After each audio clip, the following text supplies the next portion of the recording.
क्या सवाल उठाया और क्या जवाब मिला? स्थानीय गांधी शांति प्रतिष्ठान में शिक्षा बचाओ आंदोलन इस नाम से एक कार्यक्रम आज रखा गया। शिक्षक होने के नाते मैं वहाँ उपस्थित रहा। ज्यादातर वक्ताओं ने जो थे उन्होंने बोला कि विद्यालयों में हम सब निरीक्षण करना चाहते हैं, हमको सरकार निरीक्षण करने से रोक रही है।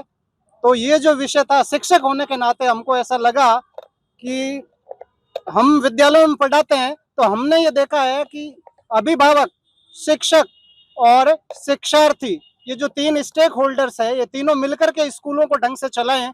और इसमें ये अत्यंत दुखद है कि अभिभावक जिनका हम हमेशा स्वागत करते हैं, आइए विद्यालय में अपने बच्चों की प्रगति रिपोर्ट जानिए, लेकिन हम अक्सर ये देखते हैं पेरेंट टीचर जो मीटिंग्स होती है उसमें भी कोरम बड़ी मुश्किल से पूरा हो पाता है। तो ऐसा कुछ नहीं है, विद्यालयों में सबका स्वागत है और कोई आना चाह रहा है तो हमारी जो विजिटर बुक है, प्रिंसिपल मैम, प्रिंसिपल सर, उनसे अनुमति लेकर के विद्यालय के विकास के लिए कोई भी व्यक्ति आता है तो कहीं कोई इश्यू नहीं है। पर ऐसे नहीं है कि विद्यालय में कोई भी सड़क चलता व्यक्ति आ गया, बिना अनुमति अंदर घुस रहा है। तो विद्यालय का एक डेकोरम है, एक अनुशासन है, डिसिप्लिन है। आप डिस्ट्रक्टिव तरीके से शिक्षा कैसे बचाएंगे, ये मुझे सवाल का जवाब जिनको देना था वो रांका जी बहुत विलंब से आए, कार्यक्रम के निर्धारित समय पे पहुंच नहीं पाए। तो उस समय ज्यादातर लोग वक्ता ही थे, इनके लोकल कार्यकर्ता थे जिनके पास में कोई सेटिस्फैक्टरी जवाब नहीं था। और ये जो शिक्षा बचाओ आंदोलन चल रहा है, थीम तो अच्छी है, लेकिन पूरे देश के अंदर जहां जहां शिक्षा को लेकर के विकृतियां हैं उन सबको उठाया जाना चाहिए। अगर हम जंतर मंतर की बात करते हैं तो झारखंड के छात्र आंदोलन को भी हमें प्रमुखता से उठाना चाहिए, चाहे कोई भी पार्टी हो, सबको छात्रों के हित में आवाज उठानी चाहिए। अगर सिलेक्टिव नैरेटिव चलाओगे, आप एक ही नैरेटिव चलाओगे कि ये सरकार ऐसा कर रही है, वो सरकार ऐसा कर रही है, सरकार कभी भी शिक्षा का उत्थान अकेले नहीं कर सकती। जब तक नागरिकों में कर्तव्य भावना नहीं आएगी, अभिभावक और समाज जागरूक नहीं होंगे, तब तक ये संभव नहीं है।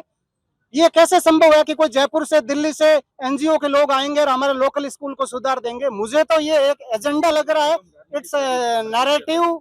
इसमें कोई ज्यादा दम वाली बात नहीं है। समाज आगे आए, अभिभावक आगे आए, स्थानीय एसडीएमसी जो बनी हुई है, विद्यालय विकास और प्रबंध समिति, वो और अभिभावक और लोकल नागरिक, ये लोग ही शिक्षा का उद्धार कर सकते हैं। बाकी की लोगों को अपने अपने आंदोलन चला रहे हैं, अच्छी बात है, सब बढ़िया कर रहे हैं। पॉलिटिक्स है।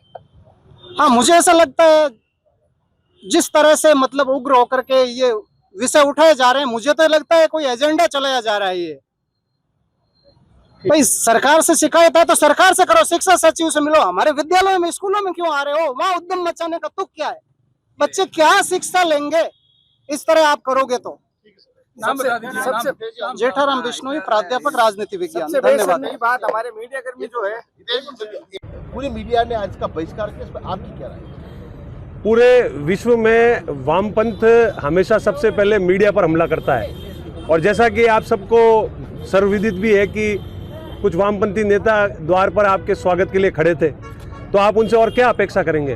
और जोधपुर की जितनी शालीन मीडिया और हमारा अपनायत का भाव, और उसके बाद में मीडिया के साथ इस तरह से बदतमीजी करना, मुझे लगता है कि ये कार्यक्रम तो दुर्भावनापूर्ण था ही था, लेकिन उसके अलावा उनका प्रयोजन जो मीडिया से बातचीत करने का भी था, उसमें भी कहीं न कहीं दुर्भावना थी। वरना हमारे यहाँ की आम बोलचाल की भाषा में भी हम इतना प्रेम और सलीके से बात करते हैं, इज्जत से बात करते हैं। और विशेषकर जो मीडिया समुदाय है वो तो हमेशा ही समाज के लिए तत्पर रहता है। आपको जानकारी है कि सीजेपी किस लाइन पे काम कर रही है, फिर भी सब पत्रकार लोकतंत्र की शक्ति बढ़ाने के लिए वहाँ पे चौथा स्तंभ वहाँ मौजूद होते हुए गया, क्योंकि आपने अपनी ड्यूटी समझी, जबकि ये देश तोड़ने की बातें कर रहे हैं, फिर भी मीडिया के साथ उन्होंने दुर्व्यवहार किया। तो इससे दुर्भाग्यपूर्ण और कुछ नहीं हो सकता। इनके मानसिक दिवालियापन और कम्युनिस्टों की इस तरह की सोच जिसमें देश को तोड़ने की बात हो, और मीडिया जो हमारे लोकतंत्र का चौथा स्तंभ है उसके ऊपर सीधा हमला किया है, और मैं इसकी कड़ी भर्त्सना करता हूँ, कड़ी निंदा करता हूँ। आपके राज्य की खबरें, आपके शहर की खबरें सबसे पहले जानने के लिए देखते रहें अमर उजाला। चैनल को सब्सक्राइब जरूर कर लें और पाएं हर अपडेट।